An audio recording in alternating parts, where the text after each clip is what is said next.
आइए अब जान लेते हैं कि खबरों के दम पर किन स्टॉक्स में, सेक्टर्स में आज एक्शन दिखने वाला है। अरमान हमारे साथ पूरी डिटेल्स लेकर जुड़ चुके हैं। अरमान, मॉर्निंग महत्वपूर्ण ट्रिगर्स कौन से हैं और खबरों के दम पर कहां एक्शन दिखेगा? बिल्कुल, सबसे इंपॉर्टेंट अगर आप बात करेंगे यहाँ पे गुजरात और हिमाचल प्रदेश के असेंबली इलेक्शंस के रीजन नतीजे आते हुए दिखेंगे। किर्लोस्कर इंडस्ट्रीज पर आपको ध्यान रखना होगा कि कंपनी के ईजीएम है, उसी के साथ साथ किर्लोस्कर ब्रदर्स के कार्य पे जो फॉरेंसिक ऑडिटर की नियुक्ति है वहां पर भी विचार किया जाएगा।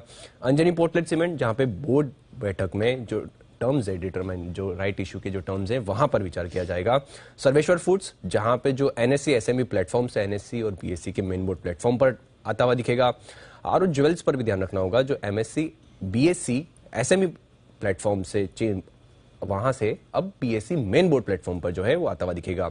आईपीओ के हिसाब से धर्मेज क्रॉपगार्ड, जहां पे आईपीओ की लिस्टिंग होती हुई दिखेगी। एग्जिट है बीएलएस इंटरनेशनल में, जिसमें बोनस इशू था 1:1 का।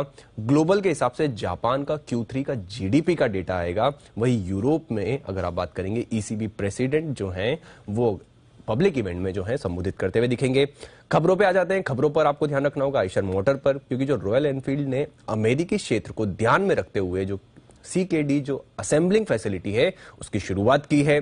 केमिकल, फार्मा, आयरन और स्टील कंपनियों पर आपको ध्यान रखना होगा, क्योंकि 15 दिसंबर से जो रेमिशन of duties and taxes on export product जो स्कीम है उसमें अब आयरन और स्टील केमिकल जो है वो भी शामिल होते हुए दिखेंगे।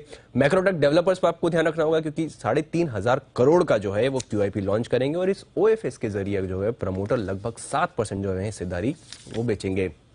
एससीएल टेक्नोलॉजीज, जहां पे उन्होंने इंटेल और मेवेनियर के साथ जो है करार किया, और ये जो करार किया ये critical 5G enterprises technology solutions को उपलब्ध कराने के लिए जो है करार किया गया है। तमिलनाडु मर्केंटाइल बैंक पर भी ध्यान रखना होगा, जहां पे बैंक ने बजाज अलियांस लाइफ इंश्योरेंस के साथ करार किया है और ये कॉर्पोरेट एजेंसी एग्रीमेंट के तहत जो करार किया गया है। और अंत में वोकार्ड पर ध्यान रखिए, क्योंकि जिसमें प्रमोटर्स फर्म और प्रमोटर ट्रस्ट ने लगभग 5.4% जो है हिस्सेदारी घटाई है, और अब उनकी घटाने के बाद हिस्सेदारी घटाने के बाद 65.7% से घटकर लगभग 60% के आसपास हो गई है। और ये ओपन मार्केट के जरिए 24 अगस्त से 7 दिसंबर के जो बीच में है ये हिस्सेदारी बेची गई है। चलिए, तो ये वो महत्वपूर्ण ट्रिगर्स हैं और खबरों के दम पर कहां कहां एक्शन दिखेगा, ताकि आप बेहतरीन कमाई के मौके यहां पर ढूंढ सकें।